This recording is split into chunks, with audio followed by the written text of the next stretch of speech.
Hello again. We are here with a new panel at the GoTech, the biggest event with digital solution for businesses in Central and Eastern Europe. We are here today with Dario Mancini, Regional Manager Italy and Emerging EMEA Market at Waze. Good afternoon, everyone. Silvian, Centiu, CEO at Transiris. Hi, everybody. And Mr. Ispas, Custom Sales Manager at Oracle. Hi, hello everyone. So, first of all, what do you bring to GoTech and what do you want to take away from here? Okay. Mr. Mancini. So what we are bringing to GoTech as Waze is literally how is working at platform from a marketing perspective. The point is that Waze, has been known from a consumer platform globally, is very known. In Romania, has been growing quite quickly. Imagine that only in Romania we have 2.3 million monthly users out of total of 5 million cars. Meaning that almost 1 car out of 2 is using Waze. So Waze is becoming massive here. And that's why we really think we're investing to also develop the marketing platform that Waze is bringing to the market, which we define, as a destination marketing platform. So we basically, our motto is that we want to turn your location into a destination. And this is really what we wanted to do mainly, just to tell our story and explain what's our vision from a consumer perspective, but also let everybody knows there is a huge marketing potential in using the platform. Mr. Centiu, please. Very much. I'm representing Transiris, and what Transiris is bringing to GoTech is our insights and expertise in modern go-to-market strategy, creative, and technologies. We started developing such strategies and tools, platforms about 10 years ago with some of the world's largest corporations, Cisco, HP, Thermo Fisher, Fortune 500 companies, Oracle as well. I'm proud to be in the presence of Waze, Google, and Oracle on the left. I also worked at Oracle for about 10 years, so I'm very familiar with the company. And what we hope to take away from here is better relationships. We are meeting here with a number of our prospects, with a number of our customers, with a number of our partners, and we hope to deepen these relationships and meet face-to-face with some of our potential clients as well. Hopefully meet new clients today and tomorrow, and further develop the regional market as well. As I was talking with some other guests before, this year GoTech, it doesn't look so crowded as it was before, but just like they said, it looks like the people coming are more focused on business and more looking for businesses, which is a better quality actually for the whole event. Mr. Ispas, please.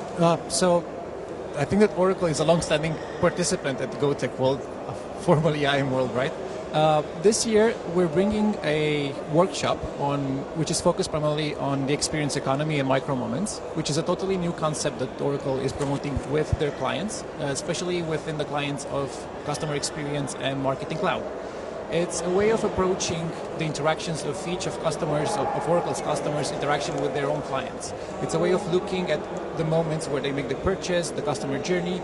It's a way of delivering solutions that address those particular issues in ways that any client of Oracle Marketing Cloud can, and CX, can leverage and can improve upon. It's we should talk about data-driven marketing. So when you talk about data, we have several places that we get the data. So it's IoT coming very strong.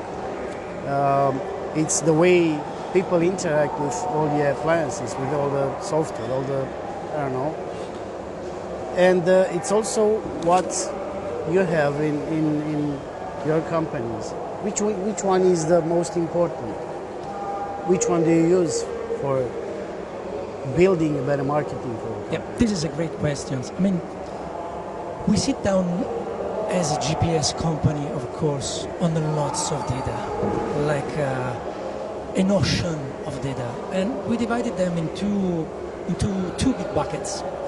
So there is a part of data that are like the data on traffic, meaning like, traffic jam, like average speed, accident, all those type of data that we are able, like, to share with municipalities, like, emergency response company, transportation company, in order to grow like the mobility business in general.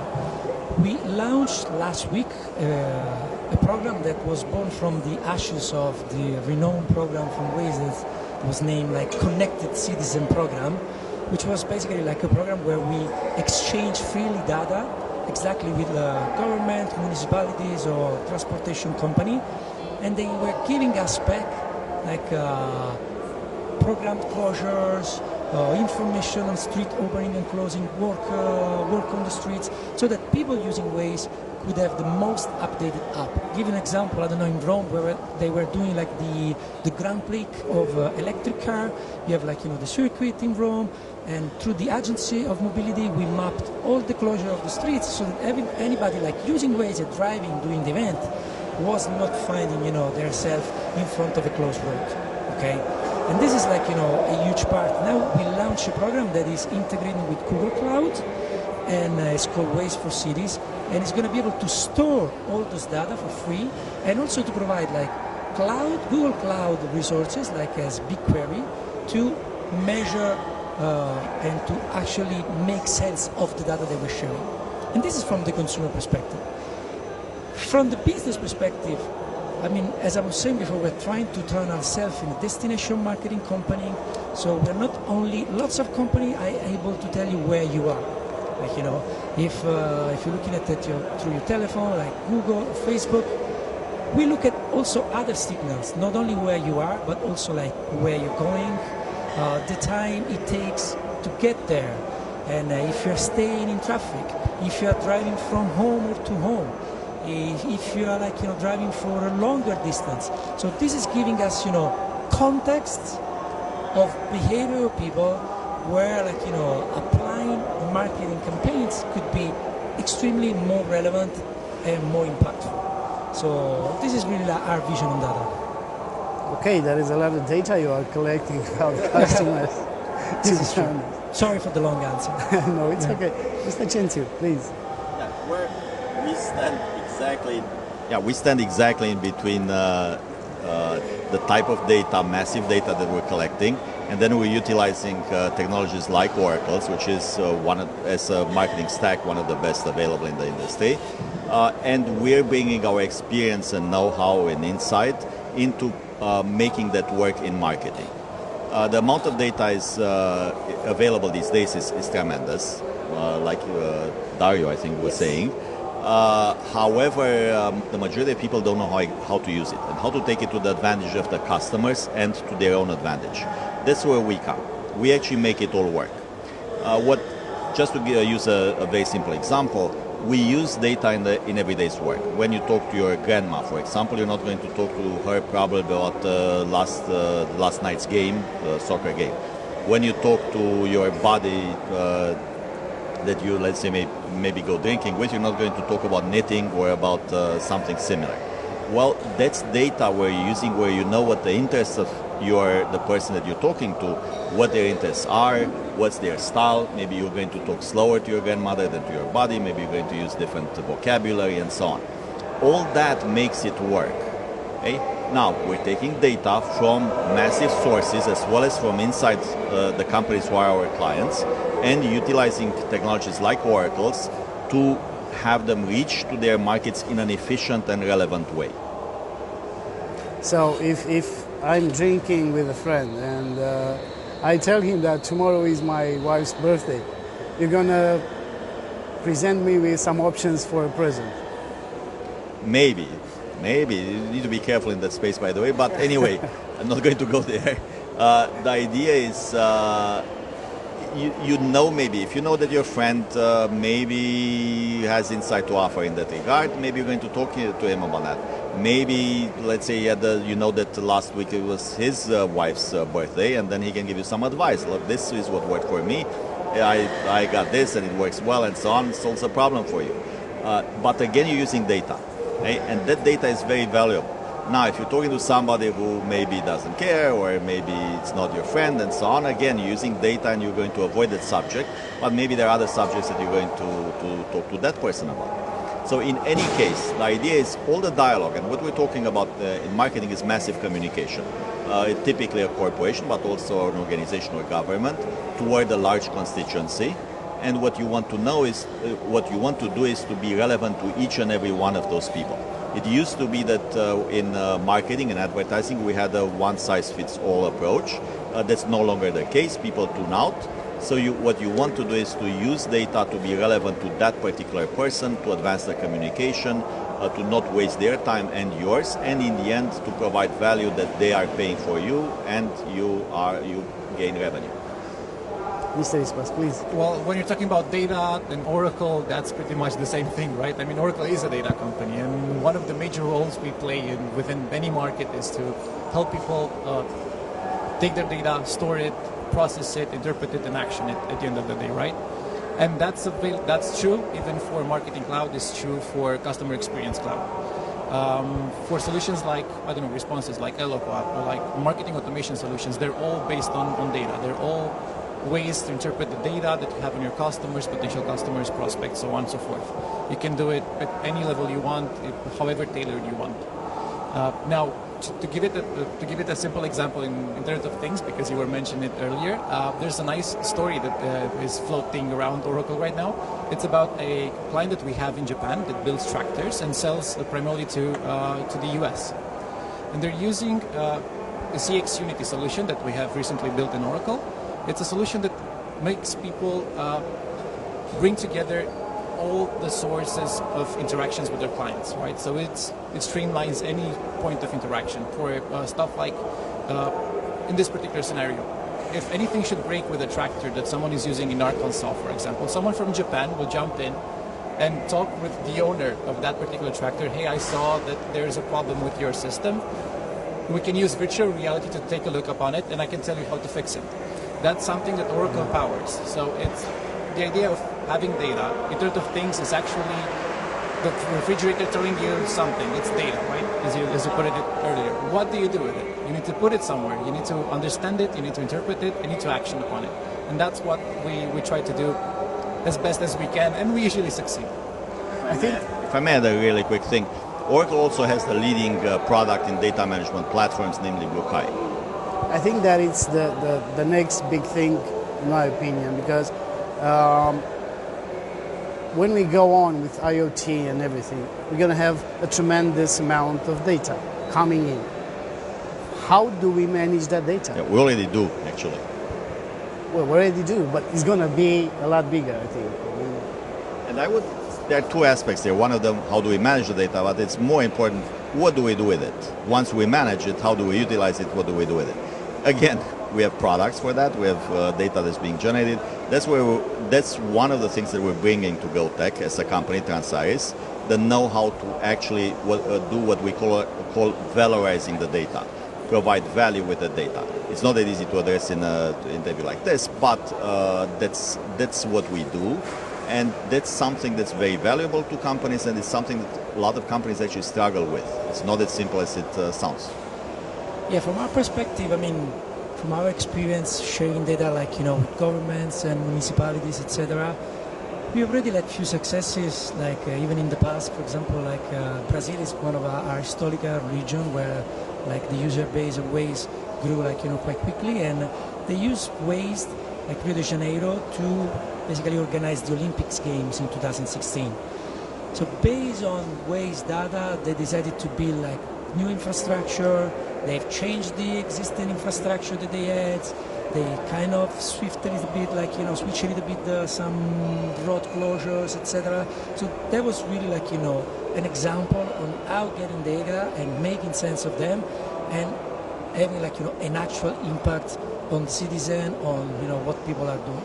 because I completely agree with all of you. I mean, just having the data for the sake of having the data is not particularly useful for anyone. Like, it's not adding any value. It's just like, consuming power, like energy from computers that, we don't need to, just storage that we don't really need. But even as storage goes, it's still larger. Someone said before that the amount of data gathered every year, it's twice larger than the entire storage we have. Well, we manage it, and fundamentally Oracle has been a database company, so that's what we got launched. I'll let you talk about that actually. No, it's fine. Thank you. I mean, that's how Oracle got launched at the end of the day, right? You have ways of interacting with data and more so. And right now, speaking of how you store data and how you action upon it, I think that there's two key elements that everyone should be aware of, and they are basically the future in terms of data. You have artificial intelligence, right? AI or machine learning, however you want to call it, and you have cloud. Because no one has the capability, or in the near future, I foresee like 10 or 20 years, if you're a small to medium enterprise or even larger, you won't have the capability of having on-premise solutions, or it won't necessarily be productive at the end of the day, right? So you have to go to cloud, be it public, be it hybrid, be it, and then you will have to action upon that data. And AI is the best solution for it. It's being developed by so many companies. Each company has its own AI approach. Oracle has its own AI approach. We insert AI into Marketing Cloud, for example. We're always evolving around that. That helps marketeers, helps IT people, helps everyone understand, interpret, and action the data as easy as possible, because the bigger the volume, you store it, and then you don't action upon it. Like use 10% of the data you store about your clients to understand them? No. And you have to have a mechanism that helps you interpret that data, and that mechanism is AI. So while we have agreed a lot so far on AI, I'm going to take a slightly different perspective. First and foremost, I would say that data is being processed for human consumption, and then in various ways. And secondary, it's processed for automation, which is not strictly speaking AI. You could argue that is AI as well, but the label of AI has not been put on that in the past. Now, there's also the emerging AI, what we call right now. We talk quite a bit about AI. There are quite a few technologies and projects that have had some success. However, I would venture to say that the hype is a little bit ahead of the, let's say, achievements in AI. And I would caution people on AI. I think that we are in a process of seeing the value of AI, realizing quite a few projects, realizing quite a few, let's say, advantages, results. But at the same time, there are a significant number of AI efforts, investments that have not produced the expected results. So my advice on that is to first and foremost address people directly with results of data, aggregated, processed, and so on. Secondary, automate data, whatever comes out of aggregation and statistical computations and so on, automate it. And then, if possible, also process it within AI, but at the same time, not bet entirely on AI or put all the eggs in that basket, because to some extent it's still experimental. That's interesting, because as far as AI go today, it's narrow AI, as they say. It's a type of machine learning after all. It's not generically, it's not the God created by a computer. So as far as that goes, usually for data, it's garbage in, garbage out. So what data you put in, that's going to be the result. How do we, from this huge amount of information, of data, how do we manage to find what is interesting and what is just garbage and we should not keep it? Well, I mean, it's very difficult to answer this question at this point. I know, that's why I'm asking. It's a very difficult question to answer. My stake at that would be at least what we're doing, for example, is applying what I would define, let's say, assisted AI. Okay, so where you actually, start taking advantage of machine learning, of lots of data, etc., but you don't leave them on their own. you still kind of guide them and interpret them. I know that it's not like a pure vision or AI, but to us it's the thing that at the moment is working. We use this thing, for example, when from Waze we introduce it. If you find it, we have a special features that very other people has, is that we show like the speeds on the app, and if you are surpassing the speed limits of that road, you get a signal, which by the way decrease by 2 or 3% the speed in general, because people knows that they are surpassing the speed. We did this through AI, basically through AI and the community, mapping some kind of sample of segment on street, and then through AI extending that to various, and then double checking once they've returned it back in few cases. And I mean, we have I think an error globally, or probably 95% of all the actual speed limits on all the streets where we operate, which I think is a great example on how AI, machine learnings, and assisted human being can really generate virtuous results at this point. In terms of garbage in, garbage out, if I may, there is definitely no case in point answer to this, because data is different across each line of business that one company has, right? But definitely. Speaking particularly about marketing, it has the slight advantage that it can be tested, right? Say, for example, you have some information about a client, right? The only risk that you might get if it is that information that you have it, provided you have the consent of the person, GDPR and so on and so forth, sure. You can actually test the data that you have. Hey, I'm going to give him this ad, see how he actions upon it. If that is okay, I will learn about it or not. So even though my information might be wrong or might be insufficient or incorrect, I can test it and I can learn from that. So the idea that in a data-driven marketing environment per se, garbage in, garbage out is true. I think it's more nuanced. It depends on what kind of garbage you have. So to address this question, in my opinion, if we're talking about raw data, there's no garbage in. Every raw data is actually valuable. Unless it's completely faulty or it was faked or randomly generated, raw data actually is valuable. It can be interpreted, it can be valorized. Something can be made out of it. Where the garbage in comes in is if we take the data, interpret it in some way that can be faulty, and then provide that as input to something else. There we encounter the phenomenon of garbage in, garbage out, and that happens. Okay? But the raw data itself is very rarely garbage. In most cases, you can actually derive valuable information from it and then utilize it to some advantage or some purpose. Well, I was thinking maybe it's not necessarily garbage. There's just a saying, garbage in, garbage out. But let's think about customers in a shop. So it is very important for the shop to know what they are doing and what are they looking for. But let's face it, at least half of the time he spends in the store is just walking around. That's some information that may not have a very good use. So that's an example of incomplete data or misinterpreted data. If we think that gives us a picture of what customers do in your store, that's actually wrong. Similarly, the very frequently encountered case is reviews. People tend to be biased in reviews because they tend to complain more than praise. Okay? That's an example.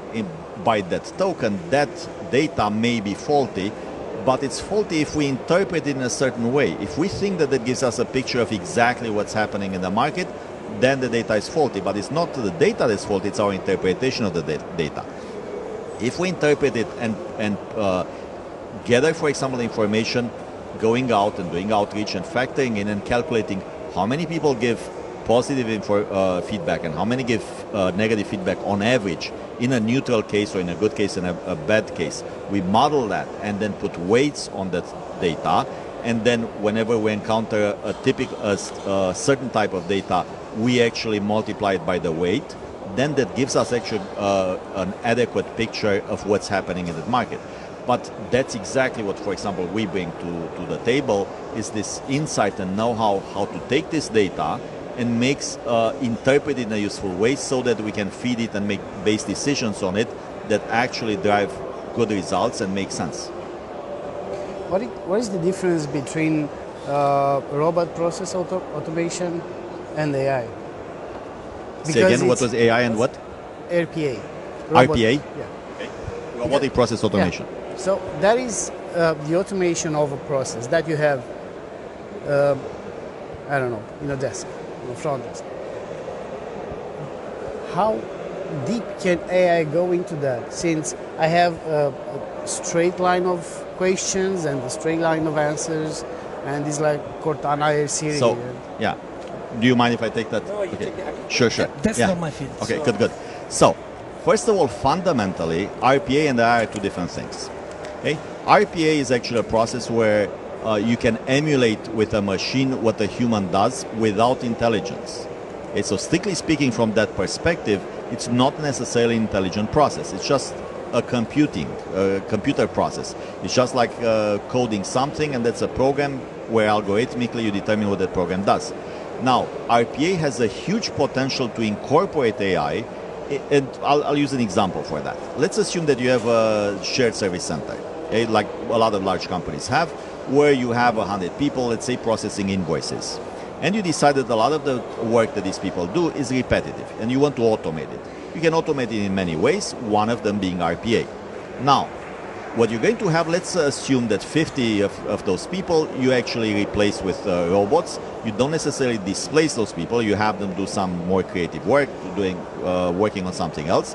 However, the rest of the 50, and I'm going to give some examples of that as well, the rest of the 50 people, they deal with the exceptions, things that cannot be automated. Now, where AI comes in place is to have the robots, actually, or the AI, if you want, watch how people process exceptions, gain the insight, and adjust the robots so that they can actually process those exceptions as well. That is the AI part. However, quite frankly, we're almost there, which means we're not really there. Okay? So RPA these days does not really do that. That's a promise. I think we're going to get there, but we're not there yet. Okay? Now, just to address that one issue really quickly, what people do when some of their work is automated, they can actually do more advanced work. They can provide better customer service. They can improve products, improve marketing, and so on. They can do a number of things. So by displacing them, it doesn't mean necessarily that they get fired and they have nothing to do, or they don't have a job. It means that actually their work can become more valuable, can be enhanced, can be more creative, and so on. And the repetitive work, which is something that we've done for the last 100 years, probably not just to computers but to other automation, belongs to machines. Please. I'll speak in terms of marketing AI, if I may, a bit, right? Yes. To diverge just a little. I mean, everything that my first speaker has said is correct, right? But what I'm trying to say is that in marketing, AI sits on data. RPA does not. That's a simple term, right? What AI in marketing does is help you improve your KPIs, for example. To put it simply, if you do email marketing campaigns and you want to drive email opens, you will want to have the best possible email header, email title. There are marketing AI solutions that give you email headers that usually are way better than the creative department that you have. I have like a lot of clients, I manage a lot of clients that told me that usually the creative department was beaten by 2 or 3% at least by the AI that they're using. RPA cannot do that. Of course, there is, and just to give credit where it's due, there is the small caveat when you're using AI in marketing. The biggest minimum is that it will drive you in a direction that you cannot control. If you let it take over, like, for example, titles that usually drive opens are a bit more tabloid oriented, with elements like shock or open this and stuff like that. And the figures dictate that they are correct, but at the end of the day, if you don't want to be like a tabloid, you will have to take a step in and say, hey, this is not the right direction, and change it a bit or tweak it. And that's another good thing about AI and RPA at the same time, that they can be tweaked, they can be tuned, fine-tuned, and go to exactly where you want to be. Yeah, along the same lines, actually, that's a very good example. Another typical example is if you let AI act based on what drives the most clicks, let's say, which is the example that you gave, there's an even more basic example that is if you have an established product and you launch a new product. People are used more with your established product, so they will go there. But you don't want that. You want them to go to the new product. Therefore, if you don't somehow tell AI, I want something else, and you let them act just based on results, on measurable results, they will actually go with the old product. But you want something else. So there are examples like these, like if you want a different nature of, let's say, audience or content for your audience, or you want to promote a different type of product because it's new, just going by what works best or what has the most clicks, a certain KPI, is not the way you necessarily want to go. And that's why you want intelligent AI, if there's such a thing. It's not yet. As far as data-driven marketing, where do we stop?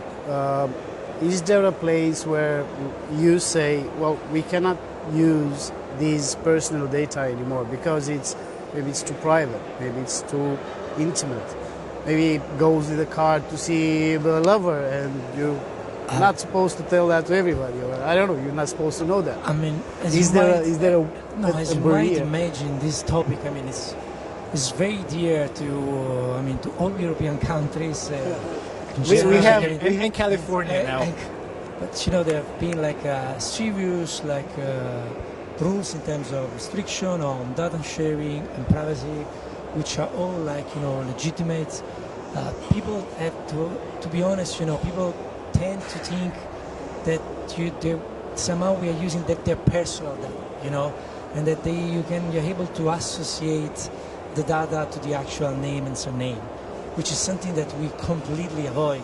That is not even in the vision of a data management or data marketing platform. Okay, what we're trying to do in a super anonymously way is to make sure that the service that you are receiving is tailored for you.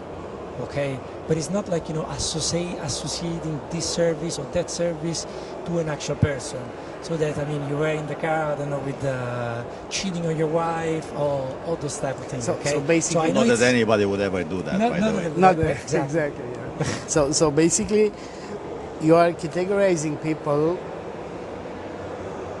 as as much as you can, so you can tailor all the offers for them, but not personally. Not personally. I mean, it's not related to the name. But Imagine in the future you're not just with Waze but imagine Google in general. You're searching for something.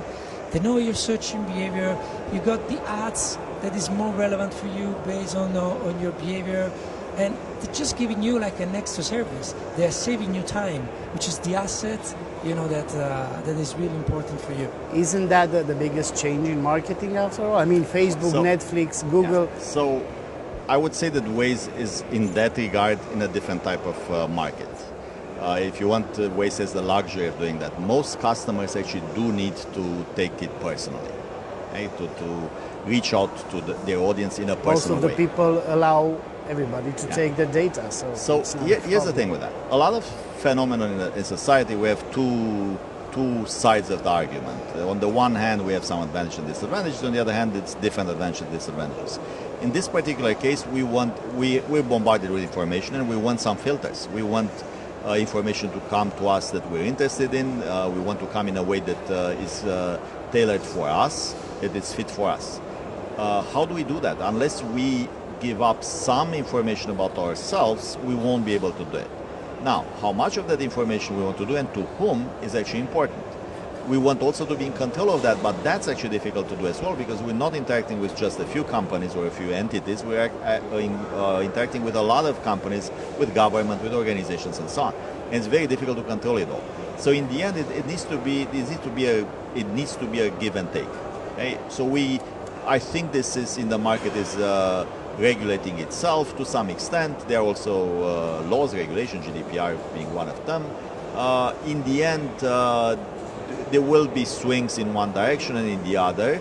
However, privacy is important, but a little openness to give it this kind of information is necessary, and to a large extent, it's up to the individuals to decide where they want to be on the spectrum. Some people want more personalization and therefore maybe less privacy. Other people, they have privacy as their most important issue, and then they will have less personalization.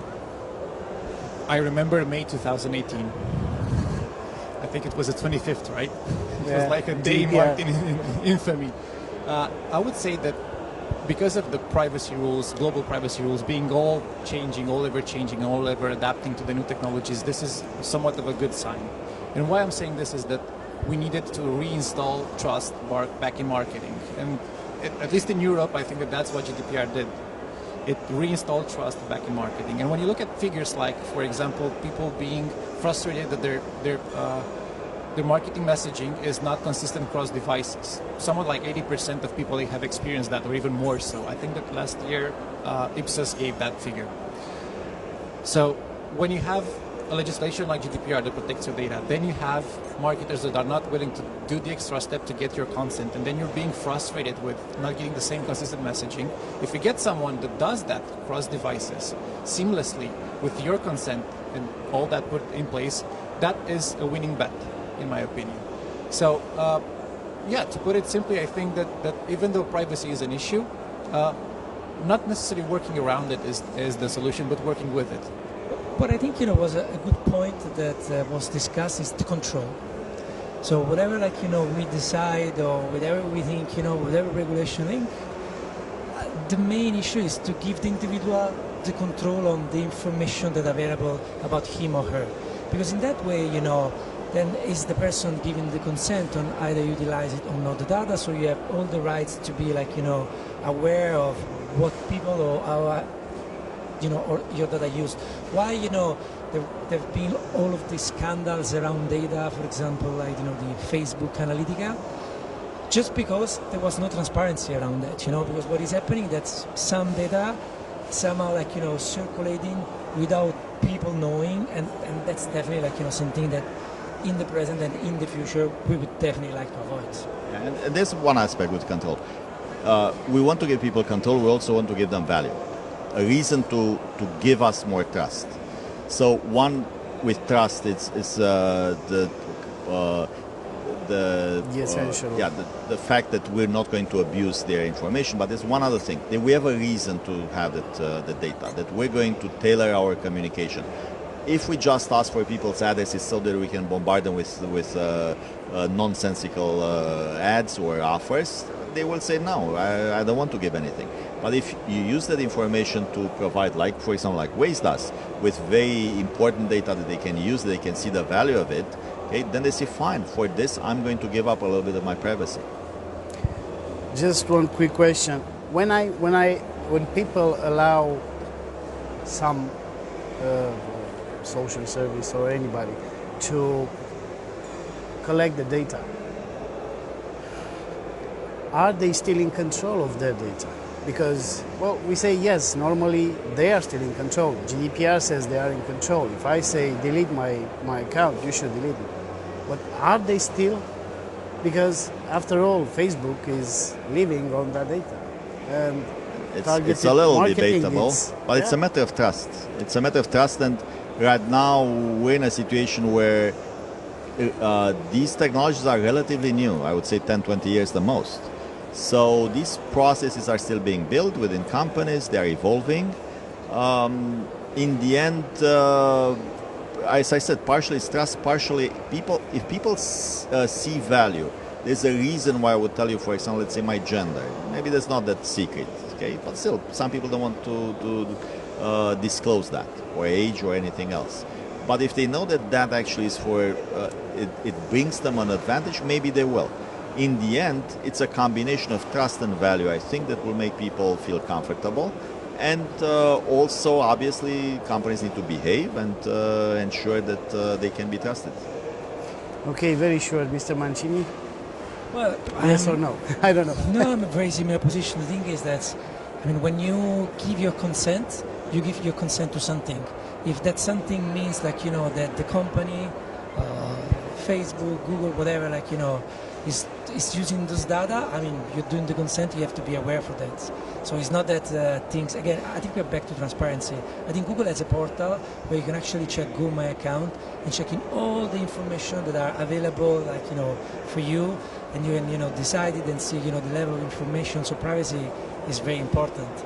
And again, quickly Yeah. is a matter of trust and value, and that's it. So to add to what Dario and Silvian just said, I perfectly agree with them. Just want to put a bit of a nuance. What constitutes your data is usually interpreted as being just yours, whereas the data is also given to someone that stores it, processes it, and has a hold on it. But it's still yours, of course. You generated it. Your actions generated it. But you will still be seen as being in control of it as long as the switch button of on and off is with you. So if you want to delete your Facebook account, if you want to unsubscribe from the newsletter, if you want to use the right to forget in GDPR, then I think that, yeah, you're still in control of your data as a global whole. Okay. It was a very interesting discussion, and I hope to have it again soon. Please, Thank you very very much. much. Thank you. you very much.